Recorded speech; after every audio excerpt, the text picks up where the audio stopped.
मेरा नाम प्रतिभा है। मैं एक ऐसे गांव की रहने वाली हूँ जहाँ पर लड़कियों को कैद करके रखा जाता है। इस गांव में लड़कियों को खुलकर जीने की परमिशन नहीं होती, मगर मैं ऐसे ख्याल की नहीं थी। हालांकि मैं भी इसी गांव में पली बड़ी थी और मेरी शादी भी इसी गांव में हुई थी, मगर मैं सोचती थी कि बेटियां कैद करने के लिए नहीं होती, बल्कि उनको तो खुली हवा में सांस लेने के लिए छोड़ देना चाहिए। उनकी भी अपनी जिंदगी है और वो भी एक इंसान है। क्या औरत को सिर्फ गृहिणी बनाने के लिए ही बनाया गया है? क्या उसे सिर्फ घर के ही कामों के लिए इस्तेमाल किया जाता है? क्या पूरे घर की जिम्मेदारी और घर के लोगों की जिम्मेदारी औरत का ही कर्तव्य है? इन सारे सवालों के जवाब शायद कोई नहीं जानता। मैंने सोच लिया था कि मैं कभी अपनी बेटी के साथ ऐसा नहीं होने दूंगी।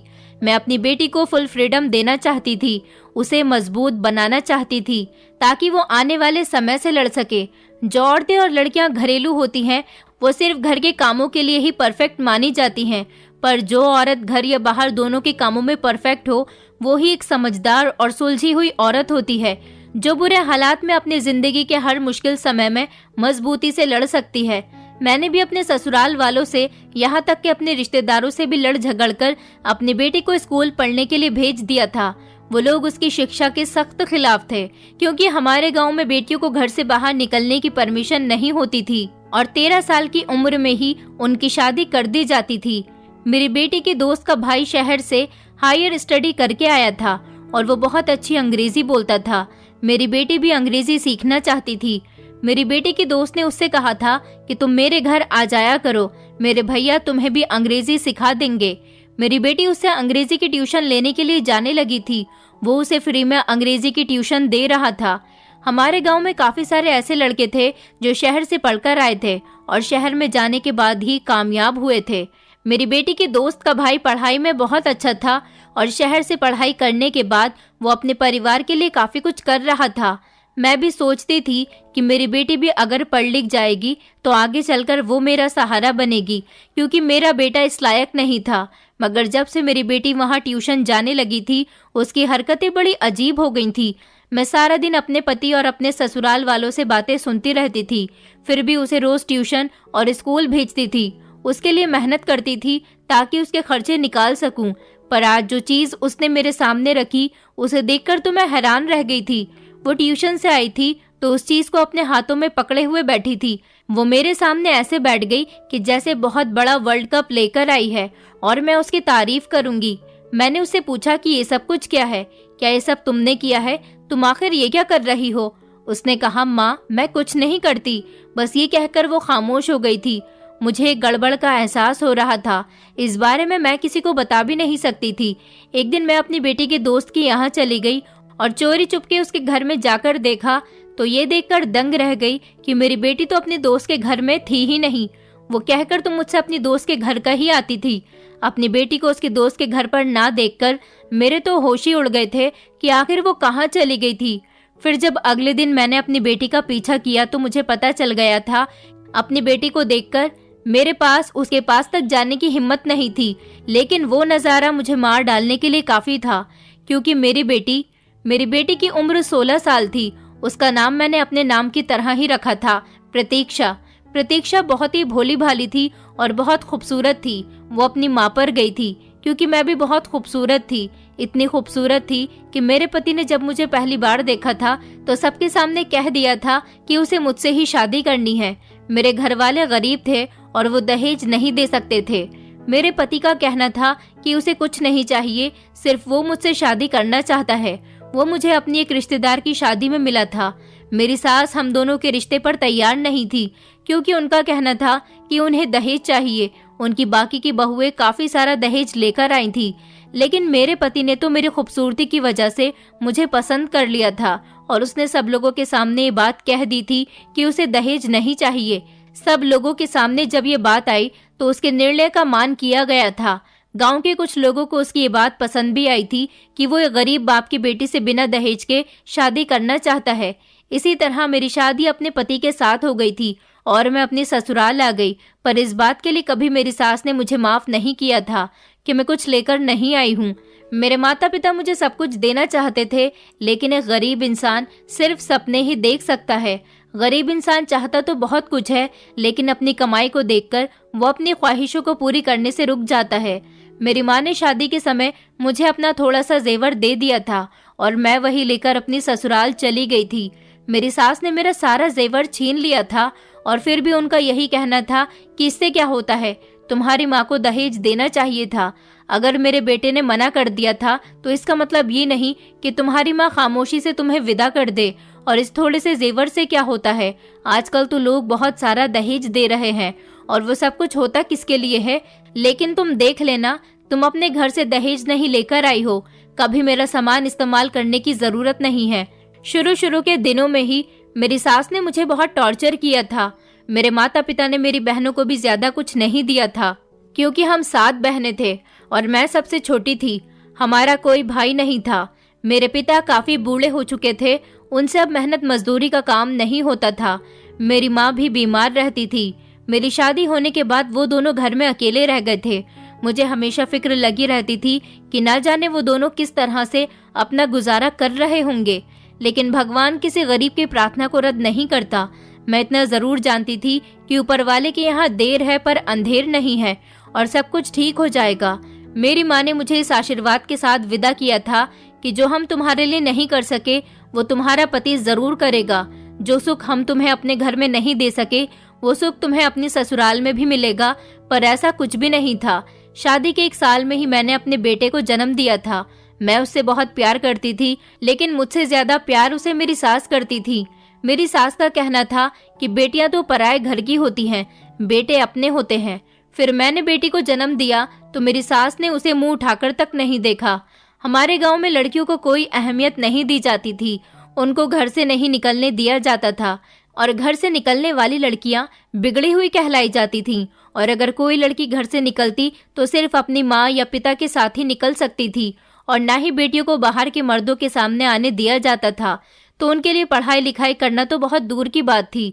बेटे के बाद भगवान ने मुझे एक बेटी दी थी।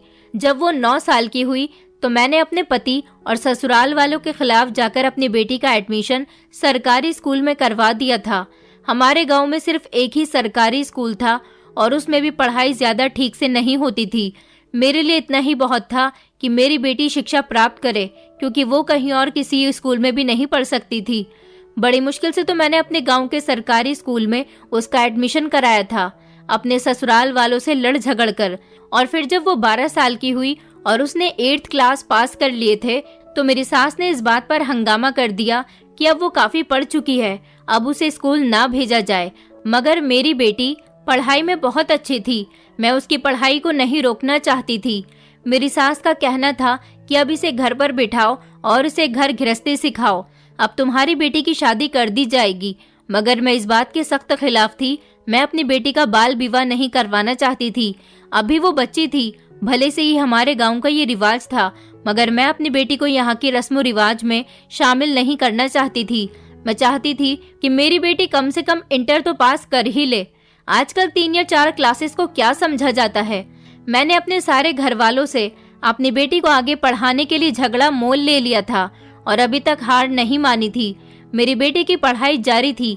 कहने को तो मेरी बेटी सरकारी स्कूल में पढ़ रही थी, लेकिन स्कूल के जो टीचर्स थे उन्होंने 200 रुपए महीने की फीस रखी हुई थी। हम गरीब लोगों के लिए तो 200 रुपए भी बहुत थे और उस स्कूल में सबसे ज्यादा लड़के पढ़ा करते थे। लड़कियां तो लगभग 20 या 30 ही थी। उसमें से आधी से ज्यादा तो पड़ोस के ही गांव की लड़कियां थीं, क्योंकि हमारे गांव के लोग अपनी बेटियों को ज्यादा नहीं पढ़ाते थे। मेरी बेटी का एडमिशन भी बड़ी मुश्किल से हुआ था। मैंने उन लोगों से कहा था कि मेरे पास फीस के पैसे नहीं हैं, क्या आप लोग थोड़ी मेहरबानी नहीं कर सकते। स्कूल की प्रिंसिपल एक औरत थी। उन्होंने कहा कि मैं खुद बड़ी मजबूर हूँ, इस गांव में स्कूल खोलने का कोई फायदा नहीं है, यहाँ पर ज्यादा बच्चे पढ़ने के लिए आते ही नहीं हैं। हम लोगों को भी काफी कुछ करना होता है। बच्चों की फैसिलिटी के लिए यहाँ पर काफी सारे इंतजाम है और किताबें भी मंगवाई गई हैं। इस सब के लिए हमें फीस की जरूरत होती है। मैंने उसकी मजबूरी को समझा और कहा कि ठीक है, मैं कहीं से कुछ न कुछ कर लूंगी, और मैंने जैसे तैसे अपनी बेटी का एडमिशन करवा दिया था। शुरू में तो मैं अपनी बेटी की फीस दे दिया करती थी, लेकिन अब जब से मेरी बेटी 4th क्लास में आई थी उसकी फीस बढ़ गई थी। उसकी फीस 400 रुपए हो गई थी। अब मैं घर में काम करती और शाम के टाइम में मशीन लेकर बैठ जाया करती थी।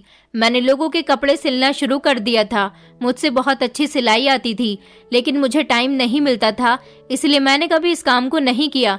पर अब जब से मेरी बेटी की फीस महंगी हुई थी तो मुझे उसकी पढ़ाई बड़ी महंगी पड़ने लगी थी, इसीलिए मैंने इस काम को करना शुरू कर दिया था। क्योंकि उसकी फीस के लिए मेरा पति मुझे पैसे नहीं देता था।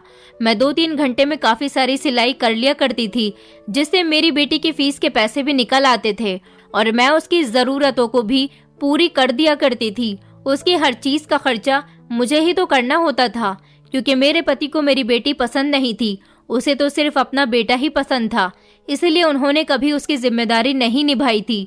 मेरे पति का कहना था कि अगर बेटी को पढ़ाना है और इसके शौक पूरे करने हैं तो मेरे पास इसके लिए पैसे नहीं हैं, तुम इसके हर काम की जिम्मेदार खुद हो, इसलिए इसकी सारी जिम्मेदारी तुमको ही उठानी है।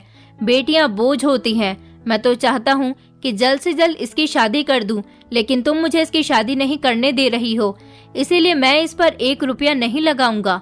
मेरी ससुराल में सभी को मेरी बेटी बहुत बुरी लगती थी, क्योंकि मेरी दोनों जेठानियों के भी 2-2 बेटे थे। मैं सबसे लड़ झगड़ कर ये काम कर रही थी। कपड़े सी कर मेरे हाथ सूज जाते थे। मैं बहुत तकलीफ में थी और फिर मैं बहुत कमजोर भी थी, इसलिए ज्यादा काम करती तो बहुत थक जाती थी। रात को मेरे शरीर में बहुत दर्द होता था, जिसकी वजह से मुझे सारी रात नींद नहीं आती थी और मैं दर्द से तड़पती थी।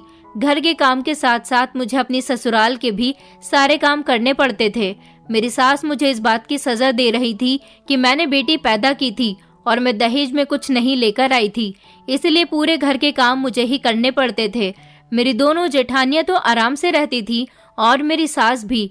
मेरी सास की भी कोई बेटी नहीं थी, इसलिए वो अपने आप को बहुत खुशकिस्मत समझती थी, लेकिन दरअसल वो दुनिया की सबसे बदकिस्मत औरत थी।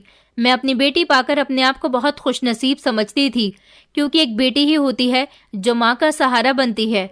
मुझे अपनी बेटी के लिए भी सारे काम करने होते थे। उसको सुबह जगाना, उसके कपड़े धोना और उसके लिए नाश्ता बनाना, उसके लिए लंच पैक करना और भी बहुत सारे काम। अपनी ऐसी जिंदगी से मैं हार मान चुकी थी, मगर अपनी बेटी के बारे में सोचकर मेरे अंदर एक उम्मीद जाग उठती थी और घर के सारे लोग कहते थे कि बेटी पैदा करने की यही सजा होती है। अगर अपनी बेटी को काम सिखाओगी तो तुम्हारी मदद होगी, तुम तो उसे पढ़ने भेज रही हो तो यही सब कुछ होगा। मुझे अपनी बेटी की फीस देनी थी, मगर अभी पैसे पूरे नहीं हुए थे।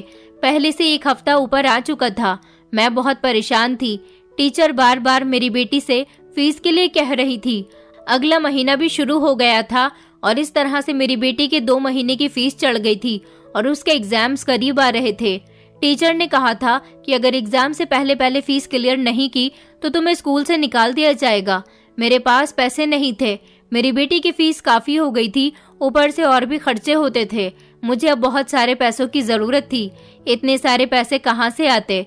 मैंने अपने पति से इस बारे में बात की तो उन्होंने कहा, मैंने तो तुम्हें पहले ही कहा हुआ है, तुम्हारी बेटी के लिए मैं 1 रुपया भी नहीं दूंगा। तुम कहो तो मैं अभी उसकी शादी कर देता हूँ। वो अपनी ससुराल में रहेगी तो उसके सारे खर्चे उसका पति करेगा।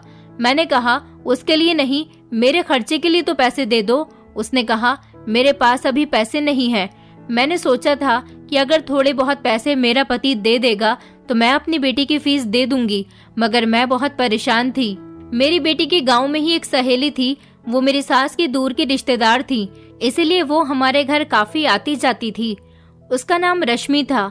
जब से रश्मि का भाई शहर से पढ़ाई करके आया था, गांव में उसके भाई का नाम हो गया था। रश्मि मेरी बेटी की बचपन की सहेली थी और वो दोनों एक साथ स्कूल में जाती थी। रश्मि की माँ को अपनी बेटी को स्कूल भेजने से कोई परेशानी नहीं थी, क्योंकि उसके ससुराल में कोई उसे रोक टोक करने वाला नहीं था और न ही उसका पति था। उसका बेटा शहर से पढ़कर आया था और अच्छी नौकरी पर लग गया था। वह हर रोज शहर जाता था और शाम के समय वापस आ जाया करता था। रश्मि की सहेली ने उसे बताया था कि उसका भाई बहुत अच्छी इंग्लिश बोलता है। उसने मेरी बेटी से कहा कि मेरे भैया मुझे भी इंग्लिश सिखा रहे हैं, मैं उनसे रोज ट्यूशन लेती हूँ। मेरी बेटी उसकी बात सुनकर बहुत इम्प्रेस हुई थी और वो चाहती थी कि वो भी उसके भाई से ट्यूशन ले और इंग्लिश में माहिर हो जाए, मगर मैं अपनी बेटी को पढ़ा रही थी, यही मेरे लिए बहुत था। मैं भी चाहती थी कि मेरी बेटी भी इंग्लिश पढ़े, लेकिन अगर मेरी ससुराल में ये बात पता चल जाती कि मेरी बेटी रश्मि के भाई से ट्यूशन पढ़ने जा रही है तो मेरे घर वालों को और ज्यादा गुस्सा आ जाना था। मेरी बेटी मुझे बार बार जिद करती कि माँ, मैं रश्मि के भैया से इंग्लिश सीखना चाहती हूँ, प्लीज आप मुझे वहाँ इंग्लिश सीखने के लिए भेज दो। रश्मि ने कहा है कि उसका भाई जैसे रश्मि को इंग्लिश सिखा रहा है, ऐसे ही मुझे भी सिखा देगा। अपनी बेटी के ज्यादा जिद करने पर मैंने इस बारे में सोचा था और मेरी बेटी की सहेली भी उसे बार बार फोर्स कर रही थी। मैंने अपनी बेटी को अपनी जिम्मेदारी पर उसके दोस्त के घर इंग्लिश सीखने के लिए भेज दिया था और घर पर ये झूठ बोल दिया था कि मेरी बेटी के स्कूल की टाइमिंग बढ़ गई है। इधर अभी तक मेरे पास उसकी फीस के लिए पैसे नहीं थे। मैं बहुत ज्यादा परेशान थी। मैंने अपने पति से दोबारा पैसे मांगने की कोशिश की तो उन्होंने मुझसे झगड़ना शुरू कर दिया, क्योंकि वो इससे पहले भी मुझे पैसे देने से मना कर चुके थे। इस बात पर हम दोनों के बीच इतना झगड़ा हुआ कि मेरे पति ने मुझे मारना पीटना शुरू कर दिया था। अचानक इस मौके पर मेरी बेटी घर आ गई। जब मुझे मेरा पति पीटता था तो घर में कोई भी नहीं बचाता था। मेरी बेटी आगे आई और उसने मुझे अपने पिता से बचा लिया और फिर वो खामोशी से अपने कमरे में जाकर बंद हो गई थी, क्योंकि वो भी परेशान थी। थोड़ी देर के बाद जब उसने कमरे का दरवाजा खोल दिया तो मैं कमरे में चली गई थी, क्योंकि हम दोनों माँ बेटी का एक ही कमरा था। मेरे पति और मेरा बेटा एक साथ दूसरे कमरे में सोया करते थे। आज मेरी बेटी अपने दोस्त के यहाँ अंग्रेजी सीखने के लिए गई थी, इसलिए उसे घर आने में देर हो गई थी, जबकि मैं घर पर झूठ बोल चुकी थी कि मेरी बेटी के स्कूल की टाइमिंग बढ़ गई है, अब उसकी छुट्टी देर से हुआ करेगी। इसलिए घर के किसी भी मेंबर का ध्यान मेरी बेटी पर नहीं गया था। सबको यही पता था कि वो अब देर से घर आया करेगी। मेरे पति ने मुझे इतना मारा था कि मेरे पूरे शरीर में दर्द हो रहा था और मेरे कपड़े भी एक दो जगह से फट गए थे। मैंने सोचा नहाकर कपड़े चेंज कर लेती हूँ। मैं जैसे ही अलमारी में अपने कपड़े निकालने के लिए गई तो ये देखकर हैरान रह गई कि अलमारी में पैसे रखे हुए थे। ये काफी सारे पैसे थे। मैंने सोचा ये पैसे कहाँ से आए, क्या मेरे पति ने रख दिए हैं? मगर आज ही तो उसने मुझे इतनी बुरी तरह से मारा था। अगर उसे पैसे देने होते तो वो मुझे इस तरह से मारता नहीं और पैसे मेरे हाथ में दे देता, और घर में भी कोई ऐसा नहीं था जो मुझे पैसे दे देता। मेरी जेठानी का बड़ा बेटा था जो मुझसे काफी अच्छे तरीके से बात करता था। कहीं उसने तो ये पैसे नहीं रख दिए, लेकिन वो तो सुबह को घर से निकलता था तो रात को ही घर में घुसता था, जबकि सुबह ही तो मैंने अपनी बेटी के कपड़े अलमारी में रखे थे, तब तो मुझे ये पैसे नजर नहीं आए थे। फिर ये पैसे किसने रखे थे? अगले दिन फिर से ऐसा ही हुआ। अलमारी में फिर से थोड़े से पैसे रखे हुए थे। मैंने तो अभी कल वाले पैसे भी इस्तेमाल नहीं किए थे। मैं हैरान थी, मगर मुझे पैसों की सख्त जरूरत थी। काफी टाइम से मैंने अपनी बेटी के कपड़े नहीं बनाए थे और उसके स्कूल की फीस भी मुझे जमा करनी थी। मैंने वो पैसे अपनी बेटी को दे दिए और कहा कि इसमें से अपनी फीस जमा कर लो और किताबें भी खरीद लेना। कुछ ऐसी किताबें थी जो मेरी बेटी को दुकान से खरीदनी थी। पैसों की कमी की वजह से उसने अभी तक बुक्स नहीं खरीदी थी और फिर कहा था कि अच्छा खा भी लेना। मेरी बेटी पैसों को देखकर बहुत खुश थी और सबसे ज्यादा खुशी उसे इस बात की थी कि मैंने उसकी जिद को भी पूरा कर दिया था कि वो अपनी दोस्त के घर जाकर इंग्लिश सीख रही थी। मेरी बेटी पैसे लेकर जाने लगी, तभी अचानक से वापस पलट आई और मेरे गले लगकर कहने लगी, माँ मैं आपसे बहुत प्यार करती हूँ। मैंने कहा, मेरी प्यारी बेटी, मैं भी तुमसे बहुत प्यार करती हूँ। तुम मेरे लिए सब कुछ हो। मेरा एक बेटा भी है, लेकिन मैं तुमसे ज्यादा प्यार करती हूँ। जानती हो क्यों? क्योंकि तुम में मुझे अपना आप नजर आता है। मेरे माता पिता गरीब थे, इसलिए मुझे पढ़ा लिखा नहीं सके। मुझे भी पढ़ने का बहुत शौक था, मगर मैं कभी भी तुम्हारे शौक को अधूरा नहीं रहने दूंगी। मुझसे जितना हो पाएगा मैं तुम्हारे लिए करूंगी। जो कुछ मुझे नहीं मिला मैं तुम्हें जरूर लेकर दूंगी और तो और तुम्हारे हर सपने को पूरा करूंगी। मेरी बेटी कहने लगी, माँ मैं भी आपकी मदद करूंगी। बस बहुत देख लिया आपको मेहनत करते हुए। मैं चाहती हूँ कि मैं आपकी सारी परेशानियों को दूर कर दूं। मैं आपकी मदद कर सकती हूँ। अपनी बेटी की बात सुनकर मैं हैरान हुई कि वो ऐसा क्यों कह रही है। भला वो मेरी मदद कैसे कर सकती थी? फिलहाल मुझे ऐसा लगा कि शायद वो इमोशंस में बहकर ऐसी बातें कर रही है, क्योंकि मेरी बेटी जानती थी कि मैंने उसके लिए कितने सैक्रिफाइस किए हैं और उसकी खुशी की खातिर मैंने सब कुछ किया है। उसके पिता से मार तक खाई है और उसके घर वालों से वो हर बुरी बात सुनी है और बर्दाश्त की है, जो शायद कोई नहीं कर सकता। फिर वो अपनी पढ़ाई करने के लिए बैठ गई थी। मैंने सुकून की सांस ली थी कि चलो जो जरूरत थी वो तो पूरी हो गई, पर ये पैसे कहाँ से आ रहे थे? इस घर में ऐसा कोई भी नहीं था जो मेरी मदद कर सकता। और ज्यादा हैरानी मुझे तब हुई थी जब तीसरे दिन भी मेरी अलमारी में पैसे रखे हुए थे। अब मैंने कमरे में नजर रखना शुरू कर दी कि आखिर मेरे कमरे में कौन जाता है जो पैसे रखता है। मैंने सारे काम अपने कमरे के पास बैठकर ही किए, बर्तन भी बाहर बैठकर धोए और कपड़े भी। मेरे कमरे में सिर्फ मेरी बेटी ही जाया करती थी, क्योंकि ये हम दोनों का ही कमरा था और कमरे के अंदर सिर्फ वही जाती थी। स्कूल से आने के बाद पूरा दिन कमरा खाली पड़ा रहा और वहाँ कोई नहीं गया। जब मेरी बेटी स्कूल से आई और पढ़ाई करने में बिजी हो गई तो मैंने जैसे ही अलमारी खोलकर देखा तो मैं हैरान रह गई थी। आज भी पैसे रखे हुए थे। इसका मतलब ये था कि पैसे मेरी बेटी ही रख रही थी। पर मेरी बेटी इतने सारे पैसे कहाँ से लेकर आ रही थी? मेरे दिमाग में आया कि कहीं मेरी बेटी चोरी तो नहीं कर रही थी, क्योंकि इतने ज्यादा पैसे तो वो चोरी करके ही कमा सकती थी। मैं बहुत परेशान हो गई। मैंने उसकी इतनी अच्छी परवरिश करने की कोशिश की थी, कहीं वो किसी गलत रास्ते पर तो नहीं निकल गई थी। मैंने एक दिन प्यार से उसे अपने पास बुलाया और पूछा, बेटी क्या तुमने अलमारी के अंदर पैसे रखे थे? तो उसकी शक्ल पर ही लिखा था कि जैसे ये सब कुछ उसने ही किया है। उसने कहा, जी माँ मैंने ही रखे थे। मैंने कहा, बेटा तुमने क्यों रखे थे और तुम्हारे पास कहाँ से आए? तो वो कहने लगी, माँ मैंने ये पैसे आपके लिए ही रखे थे, आपकी मदद करने के लिए। मैंने कहा, तुम ये पैसे कहाँ से लेकर आई हो? उसने कहा कि मैंने ये पैसे खुद कमाए हैं। मैंने अपनी बेटी से कहा, लेकिन तुम क्या करती हो? तो वो कहने लगी, ये तो मैं आपको नहीं बता सकती, मगर ये पैसे मैंने कमाए हैं, ये मेरे कमाए हुए पैसे हैं। मेरी बेटी अब जवान हो रही थी और वो मेरी ही तरह बहुत खूबसूरत थी, कमसिन थी, लेकिन बेवकूफ़ नहीं थी। वो अपनी उम्र से ज़्यादा समझदार थी, क्योंकि इस घर में उसने अपनी माँ को घर के लोगों का अत्याचार सहते हुए भी देखा था। इसलिए उसके अंदर कोई इतना बचपन नहीं था, वो इतनी मासूम नहीं थी और ये भी जानती थी कि आज के ज़माने में पैसे कमाना कोई आसान बात नहीं है। मैंने कहा, सुनो प्रतीक्षा, मेरी बात गौर से सुनो बेटी। ये जो तुम रोज़ इतने सारे पैसे, अभी हम दोनों इस बारे में बात कर ही रहे थे कि अचानक मेरा पति कमरे में आ गया। उसने हम दोनों को इस तरह से बैठे हुए देखकर कहा कि पैसों के बारे में माँ बेटी क्या बातें कर रही हो? मैंने कहा कि मुझे कुछ पैसों की ज़रूरत है, क्या आप मुझे दे सकते हो? मेरे पति ने मुझसे कहा कि मैं तुम्हें पैसे तो नहीं दे सकता, मगर जिसके लिए तुम पैसे मांग रही हो उसकी शादी ज़रूर करवा सकता हूँ। अपने पति के मुंह से मैं ये बात कई बार सुन चुकी थी।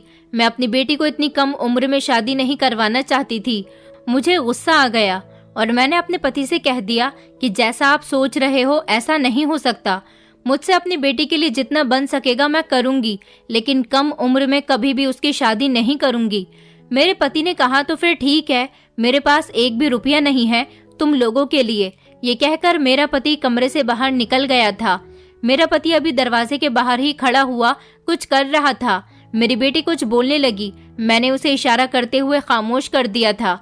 मैं नहीं चाहती थी कि ये बात मेरे पति को पता चले, क्योंकि ये बात अगर मेरे पति को पता चल जाती तो बहुत बड़ा तूफान आ जाना था और वो सीधा जाकर ये बात मेरी सास को बताता और मेरे लिए एक और नई मुसीबत आ जाती।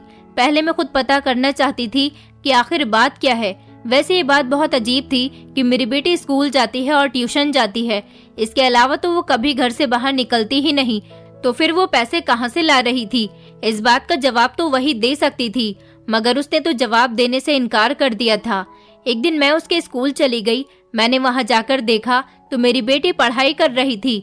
मैंने उसके टीचर से भी उसके बारे में पूछा था कि वो छुट्टी तो नहीं करती, सही से पढ़ रही है ना, और पढ़ाई में कैसी है, कोई गलती तो नहीं करती। उसके टीचर्स ने कहा कि आपकी बेटी पढ़ाई में बहुत अच्छी है और कोई छुट्टी भी नहीं करती, कोई पीरियड भी मिस नहीं करती। आपकी बेटी बहुत इंटेलिजेंट है, एक दिन आपका नाम रोशन करेगी। स्कूल में तो सब कुछ ठीक था। मुझे यकीन था कि अगर कोई गड़बड़ वाली बात होती तो उसकी टीचर मुझे जरूर बताती, पर टीचर ने तो मेरी बेटी की तारीफ ही की थी। इसका मतलब कि टीचर को भी कुछ नहीं पता था। मेरी बेटी के लाए हुए पैसे मेरे लिए एक मुसीबत बन गए। जब वो पैसे मेरे पति ने अलमारी में रखे हुए देख लिए, तब मेरे पति ने कहा कि तुम्हारे पास तो पहले से ही इतने सारे पैसे हैं, तो फिर तुम मुझसे पैसे क्यों मांगती हो? अपने पति को तो मैंने बहाना दे दिया था कि ये मेरी सिलाई के पैसे हैं, कल ही मुझे एक औरत देकर गई है। मैं हैरान थी कि सच में मेरी बेटी के लाए हुए पैसे मेरे लिए बहुत बड़ी परेशानी बन गए थे। अब मुझे झूठ पर झूठ बोलना पड़ रहा था। मेरे पति ने वो पैसे अपने पास रख लिए थे और कहा कि और सिलाई कर लेना और थोड़े पैसे मुझे भी दे देना। मैंने अपने पति से कहा कि ये पैसे मेरी बेटी की स्कूल की फीस के लिए हैं। मेरे पति ने कहा कि उसके स्कूल की फीस देने की कोई जरूरत नहीं है। मैं तुमसे कई बार कह चुका हूँ कि इसकी शादी कर दो और इस पर पैसा बर्बाद करना बंद करो। मैंने अपने पति से पैसे लेने की बहुत कोशिश की, मगर उसने मुझे पैसे नहीं दिए। उसने कहा कि मुझे भी अभी पैसों की जरूरत है। मेरा पति बहुत बुरा इंसान था। उसने मुझे पसंद किया था तब जाकर शादी की थी, लेकिन जिस दिन से मेरी शादी उससे हुई थी वो हमेशा अपनी माँ के कहने में रहता था और मेरी सास न जाने मेरे पति को क्या क्या बताती थी। तभी से ही मेरा पति पूरी तरह से बदलकर रह गया था। जितना वो मुझे शादी से पहले पसंद करता था, शादी के बाद उतनी ही मुझसे नफरत करने लगा था। मेरा पति मेरे बेटे का हर खर्चा उठाता था। मेरी सास ने मेरे बेटे को मुझसे दूर कर दिया था। उनका कहना था कि तू अपनी बेटी की ही परवरिश कर ले, यह हमारे घर का चिराग है, हम इसकी देखभाल करेंगे। मेरा बेटा मुझसे ज्यादा अपनी दादी को माँ समझता था और मेरा पति भी मेरे बेटे की हर ख्वाहिश को पूरी किया करता था। उन्होंने बेटा और बेटी में काफी फर्क किया हुआ था। अब मेरे लिए इस दुनिया में अगर कोई मेरा अपना था तो वो सिर्फ मेरी बेटी थी, क्योंकि मेरे माता पिता भी इस दुनिया से जा चुके थे और मेरी बहनें थीं। वो सब अपनी अपनी जिंदगी में इतनी बिजी थी कि उन्होंने कभी मेरी खबर लेने की कोशिश ही नहीं की थी। मुझे बड़ी टेंशन हो रही थी, क्योंकि ये गांव था और यहाँ पर छोटी छोटी बातें बड़ी आसानी से फैल जाती थीं। इसलिए मुझे बड़ी सोच समझकर कदम बढ़ाना था। स्कूल में तो मुझे कुछ नहीं मिला था। फिर मुझे अपनी बेटी के दोस्त पर शक होने लगा, क्योंकि जब से मेरी बेटी ने उसके घर ट्यूशन जाना शुरू किया था वो हमारे घर बिल्कुल नहीं आती थी और न ही उसकी माँ आ रही थी। मेरी बेटी भी रोज उसके घर ट्यूशन पढ़ने जा रही थी। मैंने सोचा कि एक बार मैं भी वहां पर जाकर देखती हूँ, क्योंकि वो घर से स्कूल या फिर अपने दोस्त के घर जाने के लिए ही निकलती थी। उसके अलावा तो वो सारा दिन मेरे साथ ही रहती थी। पर जब मैं अपनी बेटी के दोस्त के घर उसके ट्यूशन के टाइम पर गई तो ये देखकर हैरान रह गई कि मेरी बेटी और उसके दोस्त वहां पर थी ही नहीं। मेरी बेटी की जो दोस्त थी उसके घर का दरवाजा खुला हुआ था। उसका घर ज्यादा बड़ा नहीं था, सिर्फ एक छोटा सा कमरा और छोटा सा ही आंगन था। उसके घर का दरवाजा खुला हुआ था। मैंने झांक कर देखा तो पूरे घर में उसकी माँ के अलावा मुझे कोई नजर नहीं आ रहा था। मैं घर के अंदर तो नहीं गई, मगर बाहर से ही देखकर समझ गई थी कि मेरी बेटी यहाँ पर नहीं है। मुझे कुछ गड़बड़ का एहसास हो रहा था, क्योंकि वो लड़का जो मेरी बेटी को ट्यूशन पढ़ाता था वो भी यहाँ पर मौजूद नहीं था। अब मुझे उस लड़के पर शक हो रहा था कि कहीं उसने मेरी बेटी के साथ तो कुछ नहीं कर दिया। मैं बड़ी परेशान थी और सोच रही थी कि किस तरह से सच्चाई का पता लगा सकूं।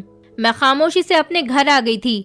मैंने अपनी बेटी को भी शक होने नहीं दिया था कि मैं उसके बारे में जानने के लिए स्कूल और उसके दोस्त के घर भी जा चुकी हूँ।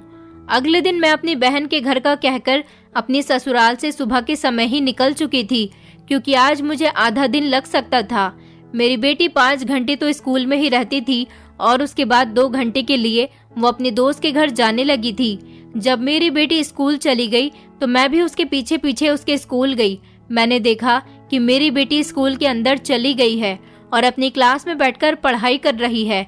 मैं आज भी उसकी टीचर से थोड़ी बहुत बातचीत करके स्कूल के बाहर आकर खड़ी हो गई थी और उसके छुट्टी पर बाहर निकलने का इंतजार करने लगी थी। कड़ी धूप में खड़े खड़े मुझे 5 घंटे हो चुके थे। जब स्कूल की छुट्टी हुई तो मेरी बेटी अपनी दोस्त के साथ बाहर निकली थी। मैंने जल्दी से अपना चेहरा छुपा लिया ताकि मेरी बेटी मुझे ना पहचान ले। मेरी बेटी और उसकी दोस्त अब मिलकर घर जा रही थी। मैं अभी भी उन दोनों का पीछा कर रही थी। वो दोनों घर के अंदर चली गईं। मैं रश्मि के घर के बाहर ही खड़ी हो गई थी, लेकिन ये देखकर हैरान रह गई कि 5 मिनट के बाद मेरी बेटी और रश्मि ने कपड़े बदल लिए थे और वो दोनों अपने चेहरे को ढककर उस लड़के के साथ घर से बाहर निकल रही थी।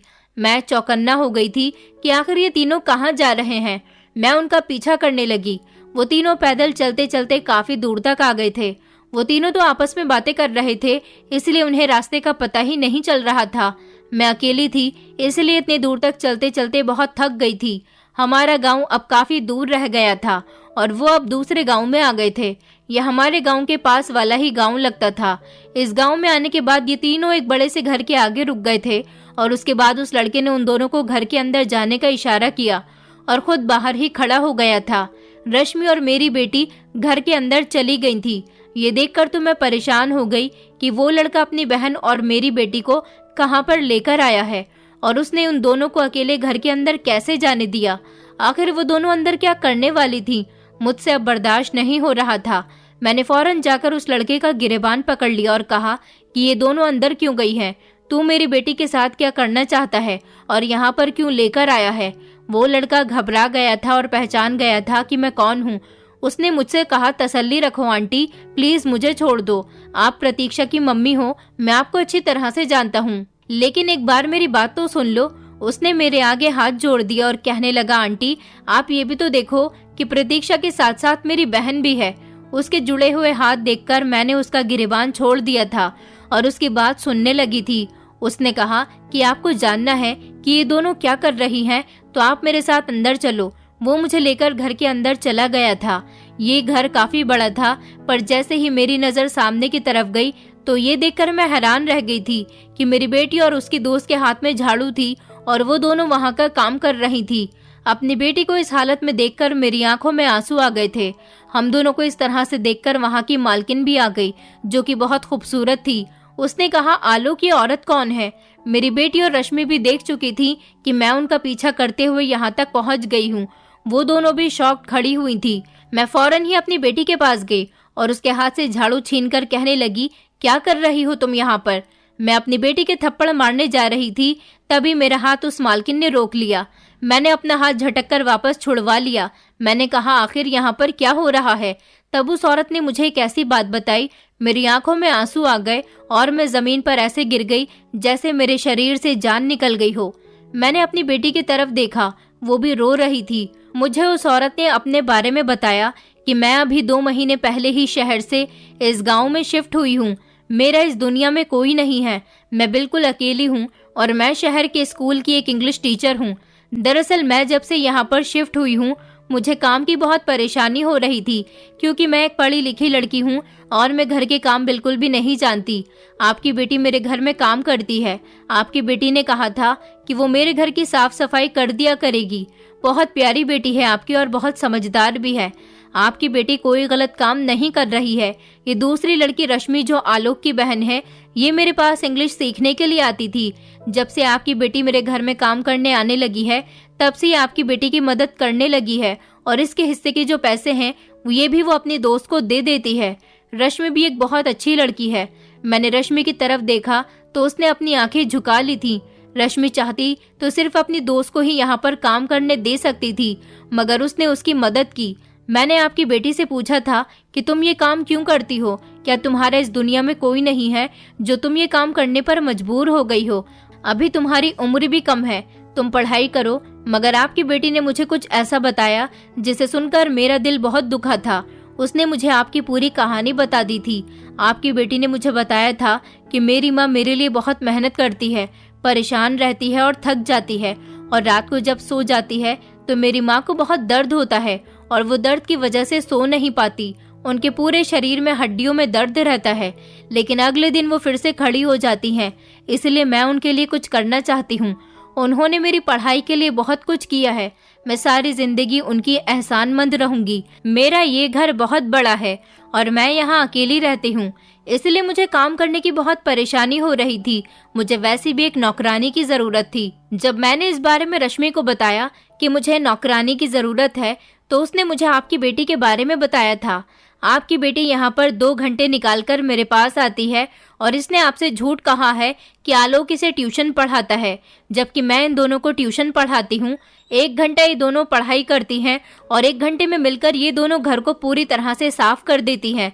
मैं उनकी मेहनत के पैसे इनको रोज दे दिया करती हूँ और ट्यूशन भी फ्री में पढ़ाती हूँ, क्योंकि मुझे ये दोनों ही बच्चियाँ बहुत पसंद है। मैंने अपनी बेटी को देखा तो मैं हैरान रह गई, जो घर में रहकर सिर्फ पढ़ाई करती रहती है। अपनी माँ को ये तसल्ली दिलाना चाहती है कि वो अपनी माँ के पैसों को खराब नहीं कर रही। इधर आकर वो घर के सारे काम करती है और अपनी माँ की भी मदद कर रही है। आज मुझे अपनी बेटी पर बहुत गर्व महसूस हुआ था और साथ ही साथ मुझे उसकी दोस्त पर भी बहुत प्यार आया था, जो अपनी दोस्त की इतनी मदद कर रही थी। आलोक रश्मि का भाई था। आलोक ने बताया कि आंटी आपकी बेटी मेरी बहन की तरह है। मैं इन दोनों को साथ लेकर आता हूँ, इनकी पूरी जिम्मेदारी निभाता हूँ कि कहीं रास्ते में इनको कोई परेशानी न हो जाए, और यहाँ से साथ ही लेकर जाता हूँ। यही वजह है कि ये दोनों अपना चेहरा छुपाकर घर से निकलती हैं ताकि इनको कोई पहचान न सके। मैंने आलोक के सर पर हाथ रखा और इन तीनों बच्चों को गले से लगा लिया। मेरी बेटी तो बहुत रो रही थी। मेरी मासूम सी बेटी, आज उसने मेरा दिल जीत लिया था। मालकिन मुझसे कहने लगी, आपकी बेटी बहुत अच्छी है, अपनी बेटी पर कभी हाथ मत उठाना। आज के ज़माने में ऐसे बच्चे कहीं नहीं मिलते। आपने अपनी बेटी की बहुत अच्छी परवरिश की है। मैंने अपनी बेटी को चुप कराया और कहा कि बस अब मत रोना, तुमने कुछ गलत नहीं किया। तुमने तो अपनी माँ का एहसास किया है, उसका एहसास किया है जिसका एहसास इस दुनिया में कभी किसी ने नहीं किया। मैंने मालकिन से कहा कि मैं बड़ी मुश्किल से अपनी बेटी को पढ़ाई करने के लिए घर से निकालती हूँ। मेरे ससुराल वालों को इसका पढ़ना लिखना बिल्कुल पसंद नहीं है। अगर ये बात किसी को पता चल गई तो क्या होगा? मालकिन ने कहा कि आप टेंशन मत लो, जब तक आपकी बेटी का इंटर नहीं हो जाता तब तक इसे इस तरह से मेरे पास भेजती रहो। उसके बाद मैं इसको एक अच्छी नौकरी लगवा दूंगी, फिर आपकी सारी परेशानियां दूर हो जाएंगी। जैसा चल रहा है वैसा चलने दो। मैं इस बात पर एग्री हो गई थी और अपनी बेटी को लेकर घर वापस आ गई थी। मैंने आलोक और रश्मि का भी शुक्रिया अदा किया था। इस तरह से ये बात काफी समय तक छुपी रही कि मेरी बेटी दूसरे गांव में घर का काम कर रही है। मेरी बेटी इन्हीं पैसों से अपनी पढ़ाई पूरी कर रही थी। और फिर जब कुछ साल गुजर गए और मेरी बेटे का इंटर कंप्लीट हो गया तो मेरी बेटी ने वो काम छोड़ दिया था। मालकिन ने उसे भी अपनी बेटी बना लिया था और उसकी अच्छी जगह नौकरी दिलवा दी थी। मेरे ससुराल में तो सारे लोग मेरे और मेरी बेटी के शुरू से ही खिलाफ थे। मैं अपनी बेटी की नौकरी लगते ही उसके साथ शहर आ गई थी और अब हम दोनों माँ बेटी किराए के मकान में शहर में ही रह रहे हैं। मेरी बेटी मेरा पूरा खर्चा उठाती है। घर छोड़ने पर मेरे पति ने मुझे डाइवोर्स दे दी थी क्योंकि वो इंसान कभी मेरा था ही नहीं। अब मैं अपनी बेटी के साथ बड़े चैन और सुकून की जिंदगी गुजार रही हूँ। मैंने अपनी बेटी को पढ़ाया लिखाया, आज मेरी बेटी मेरा नाम रोशन कर रही है। कहने को तो मेरे पास बेटा भी था मगर उसने कभी मेरा साथ नहीं दिया। मेरी बेटी बेटों वाला ही काम करके मेरा साथ दे रही थी। इसलिए कभी भी बेटा और बेटी में फर्क ना करें। मैं भगवान से प्रार्थना करती हूँ कि भगवान हर किसी को ऐसी बेटी दे जैसी मेरी है, जो अपने माता पिता का एहसास करे और हमेशा उनकी खुशी को ही अपना कर्तव्य समझे। दोस्तों, उम्मीद करती हूँ आपको हमारी कहानी पसंद आई होगी। कहानी पसंद आई है तो वीडियो को लाइक करें, चैनल पर नए हैं तो चैनल को सब्सक्राइब करें और हाँ, नोटिफिकेशन बेल को जरूर दबाएं ताकि अगली अपडेट सबसे पहले आपको मिले।